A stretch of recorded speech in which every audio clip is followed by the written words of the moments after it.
Имаше многу планови на маса, имаше многу тајни преговори во тој период од 92 до 95 година.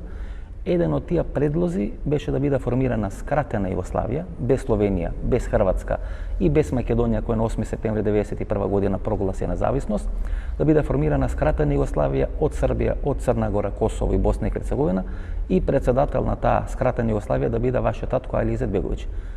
Начелно е дадена согласност, подосна е повлечена таа согласност. Зошто? Ja ne znam da je data ikakva načelna saglasnost. Moj otac nikada nije pristao u tome da ostane u nekoj krnjoj Jugoslaviji, kako je bilo to planirano od strane Srba. Dakle, samo u Jugoslaviji u kojoj su i Hrvatska i Srbija. Hrvatska, Srbija i Bosna i Hercegovina. Dakle, moj otac nikada nije pristao da Bosna i Hercegovina ostane u krnjoj Jugoslaviji, a za ponudu da on bude predsjednik u jednoj takvoj zajednici je kazao da je to najnemoralnija ponuda koju je dobio. Jer evo o čemu se radi. Preko koga je dobiva ta ponuda? Dobio je tu ponudu od Miloševića i od Adžića. I sa Adžićem se u praskozorje rata našao u Skoplju. Kad je poletio avionom iz Sarajeva, meni je rekao, čuješ, ovo je prvi put da brinem za svoj život.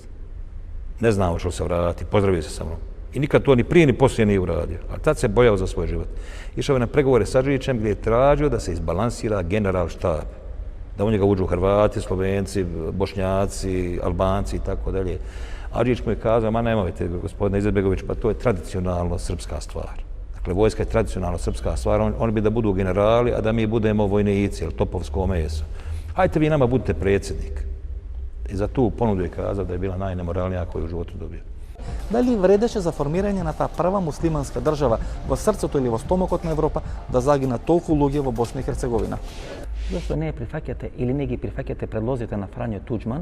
Има три такви предлози. Првиот април 1991 година, вториот јули 1992 и третиот декември 1992 година за заедничка воена стратегија на бошњачкото водство во Босна и Херцеговина и на хрватските воени сили за одбрана од српските воени формации. Тоа го правите дури една или две години подоцна. Откуд вам такви подаваци? Тоа се објавува во мемоарите на Мухамед Филиповиќ, дека тој преговарал во името на бошњаците. Nemojte previše ozbiljno shvatati ono što piše Muhamed Filipović. Nemojte to previše ozbiljno shvatati. Otkud Muhamed Filipović zna takve stvari? On bio jedan od intelektualaca u to vrijeme. 92. godine, ko je bio Muhamed Filipović? Dakle, vi ste malo čas kazali da sam ja bio u kabinetu Ali Izetbegovića. Jesam. Bili na pregovori su Milošević. Bili su on na pregovorima. Vodili i Karadžić, vodili su Koljević, Krajičnik. I pravili su nekakve dogovore o tome da Bosna i Hercegovina ostane sa Srbijom, koji su odbijeni, koji je narod odbio. Ali vi sad govorite o nečem drugom, da je Tudžman ponudio neke... Dakle, Zulfikar Pašić i Filipović su bili pristali da ostanu sa Srbima, jer su se bojali snage srbijanske i srpske. A priča o tome da je nama Tudžman ponudio neke paktove, ja se takve stvari ne sjećam. Дали сегашниот член на председателството на Босна и Херцеговина и син на Али Изетбеговиќ, Бакир Изетбеговиќ, во периодот на војната од 92 до 95 година беше главниот шеф на тие тајни финанси на партијата ЕСДА и дали во негово време се проневерени или исчезна повеќе од 2 милиарди долари. Од сегашна временска дистанца, дали го одбравте вистинскиот пат? Според бошњачки проценки, во војната во Босна загина повеќе од 200.000 луѓе. Според српски проценки загина повеќе од 100.000 луѓе или околу 100.000 луѓе. Која цифра да е точна? Станува збор за една маса на луѓе, значи луѓе кои загинаа во војната во Босна и Херцеговина. Ако гледаме патот на Црна Гора, таму независноста која е извојувана е со многу помалку жртви, безмалку, што се вика 1000 пати помалку жртви да е Црна Гора отколку да е Босна и Херцеговина. Остана во сојуз со Југославија, подосна се раздружија од таа СР Југославија, сега имат независност и се многу понапред од Босна и Херцеговина и на патот кон НАТО и на патот кон ЕУ. Дали од сегашна временска дистанца можеби сгрешивте што не влеговте во таква една скратена Југославија, бидејќи можеби немаше да изгина толку многу луѓе во Босна и Херцеговина, бидејќи ова беше крваво, беше безмалку кланица која се случуваше тука. Нема место, нема град. Сега од овде да погледнеме низ прозорот, ние гледаме или трамвај или гробишта. Ne možete vi nešto raditi što neće narod. Dakle, kad je moj otac kazao da se razgovara o asimetričnoj federaciji, gdje bismo mi nešto jače veze imali sa Srbijom nego sa Hrvatskom, imao je pobunu. Помете, народот не мора да гледа напред, господин Изетбеговиќ. Ajmo da završim rečenicu. Zato postoјат лидери. Ja sam vas pustio da završite, pa pustite vi mene da završim rečenicu. Dakle, ne možete vi voditi narod kuda on neće.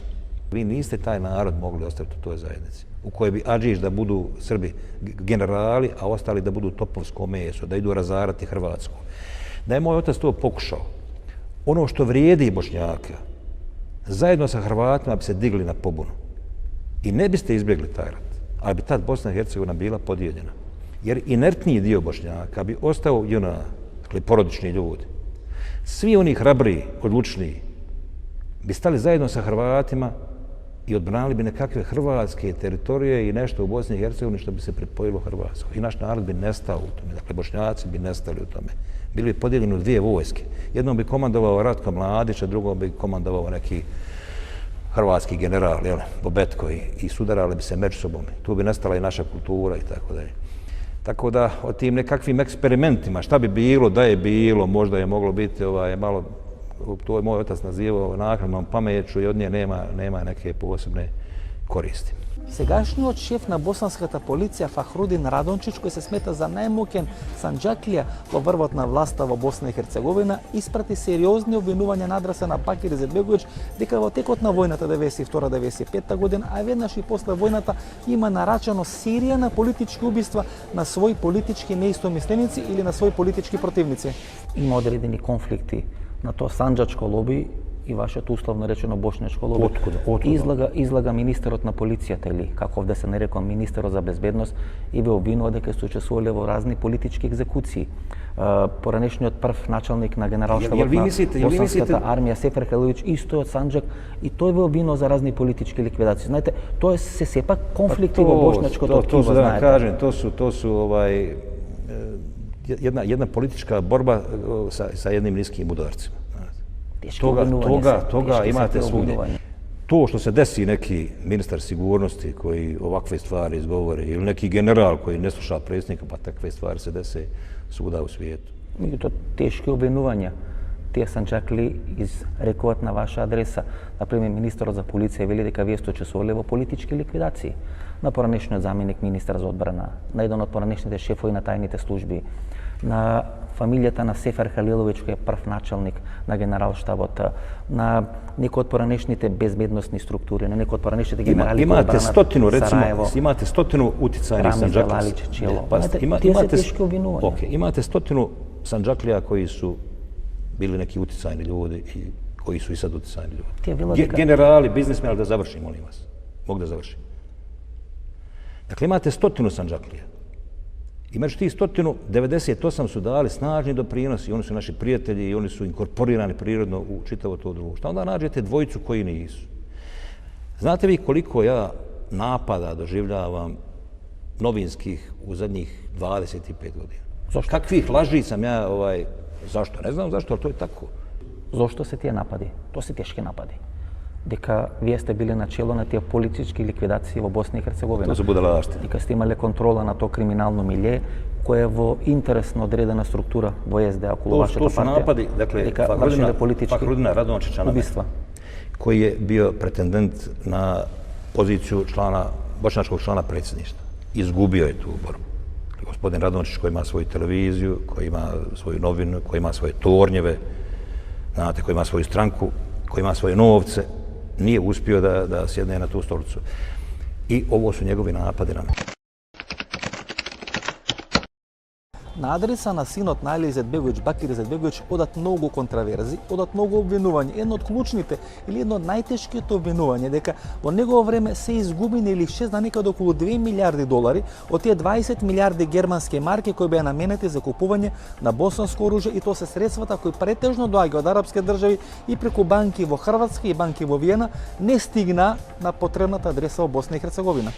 Има тешко обвинување на адреса на Бакир Изетбеговиќ дека вие сте шеф на тие тајни финанси на СДА во текот на војната, дека се вртат околу 2 милиарди долари околу тоа помош на арапските земји за купување на оружје за Босна и Херцеговина, и дека добар дел од тие пари се проневерени. Дека можеби Бакир Изетбеговиќ е најбогатиот човек. Opet ja od vas saznajem neke stvari prvi put. Prvi put čujem da mene neko optužuje da sam ja neke 2 milijarde nekih arapskih donacija uzeo. Dakle, prvi put čujem takvu stvar. Dosad su neke druge ljude optuživali za takve stvari. Ovo je prvi put da čujem takvu stvar od vas.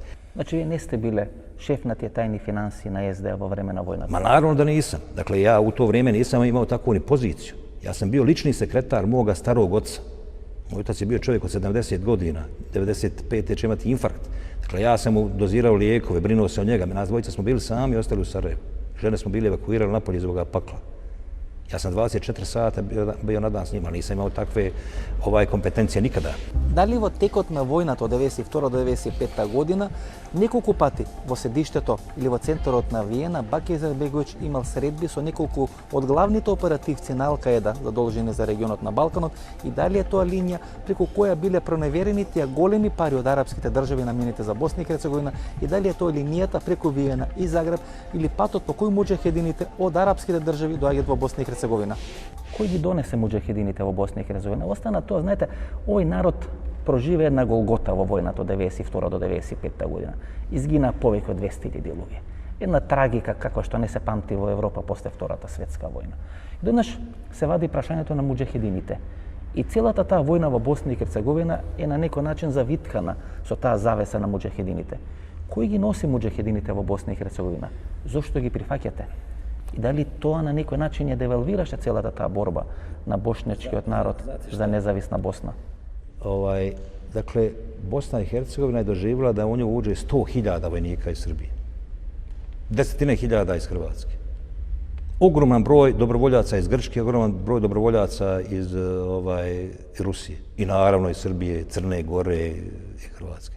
I onda nas pitaju za par stotina mudžahedina zašto su došli. Pitali su njih, pitali su njihovog vođu, Ebu Hamzu, koji je doveo ovdje. Čovjek je još uvijek tu. On je kazao, doveli su nas četnici. Znate, one slike sa CNN-a, onih muslimana i silovanih muslimanki, oni su nas doveli tu. Doveli su i te scene. Dakle, odnos muslimanskih dobrovoljaca spram paravojnih formacija, Arkanovih i ostalih, srpskih, hrvatskih, crnogorskih, ruskih, grčkih je 1:100. Gospodin Bakir, што ги прифативте муџахедините? Кои? Па ви имавте 200.000 луѓе под оружје. Вие немавте оружје, немавте меѓународна подршка можеби, но имавте војници. Што ќе ви беа муџахедините? Зошто таа етикета да ви ја залепат дека Ko će na sve to misliti u vremenu kad su vas svi napali i izdali? Dakle, u momentu kad vas komšije napadnu, u momentu kad međunarodna zajednica dozvoljava da se to zlo dešava, dođe neka šačica mudžahedina za koju ste vi čuli ili niste, ili uopšte niste čuli da je došla u Bosnu i Hercegovinu. U mrak bosansko-hercegovački gdje su to enklave, znate, neka se probije grupica i vi čujete da neka ima tamo u travniku ili niste ni čuli za tu stvar. I sad vi od nas tražite da u tom času mi odstranimo 10-ak ljudi koji su došli da se bore na našu stranu. Ne znate hoće li napraviti zločin, šta će. Dakle, ljudi su došli da se bore, pa ako treba je poginuti, donijeli neko oružje, neku pomoć. Treba da njih odstranite, da budete toliko dalekovidi. U momentu kad 100.000 vojnika iz Srbije razara Bosnu i Hercegovinu, vi treba da reći ovi 100 mudžahedina, mi njih trebamo skloniti, jer jednog dana će nas pitati što su nas doveli, koji je doveo i pišete jednako krivi. Dakle, suviše me pitate. Дали Бакир Изетбеговиќ е главниот играч на Тајип Ердоган во реализацијата на тој негов проект за турцизација на целиот Балкански полуостров? Господинот Милорад Додик пред 10-15 дена ве обвини дека работите на проект за дополнителна исламизација на Босна и Херцеговина, дека планирате да увезите или да донесете или да населите некаде помеѓу 300 и 500.000 арапи на територијата на Босна и Херцеговина, дека сте обновиле некаде околу 1000 нови џамии. На некој начин се исламизирали Босна и Херцеговина. Дали тоа треба да биде првата муслиманска држава после напуштање на Турција и пропаста на Османската империја во стомакот на Европа? Poslije tih njegovih tvrdnji, dakle, provjereni su podaci o tome koliko ljudi u Bosnu i Hercegovinu ušlo, koliko je iz Bosne i Hercegovine izašlo.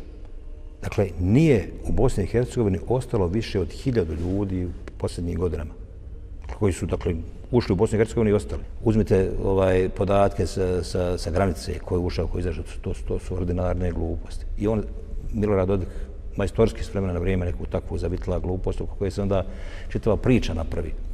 Mi smo ovdje izgleda krivi, što kažu živi. Uvijek će se naći neki jedan mudžahedin, dvojica Arapa, i onda ćemo mi morati polagati račun što su oni došli u Bosnu i Hercegovinu. Jel mi to planiramo praviti islamsku državu? Ne planiramo. Mi naravno smo Evropljani, imamo namjeru praviti evropsku Bosnu i Hercegovinu, biti članicom EU, članicom NATO-a i ne prestati ići u džamiju zbog toga. Dakle, čuvati svoj identitet, svoju vjeru i to je sve. Da li ste vi glavni otigrač na taj Erdogan od Edrene do Vijena? A šta to igra taj Erdogan? Taj Erdogan je golem lider. Сите тие анализи дека всушност на економски, на културолошки, на политички план, де факто се обнова Османлиска империја. Па добро, и во анализите на ЦИА се велеше дека постојат одредени размислувања, одредени тенденции не за територијално, туку за едно политичко, културолошко обновување на Османлиската империја. Дека Босна и Санџак се можеби клучните елементи во тој процес. Затоа ја прашам дали сте вие главниот играч na taj Erdogan, na prostor od Edrene do Vijena. Ja sam jedan od glavnih igrača u Bosni i Hercegovini koji predstavlja svoj narod. Ne predstavlja nikakve inostrane lidere. Ni mog prijatelja taj Erdogan. Vi ste bliski prijatelji? Mi smo prijatelji, ja sam igrač koji igra za svoj narod. Ne igram ni za koga drugog.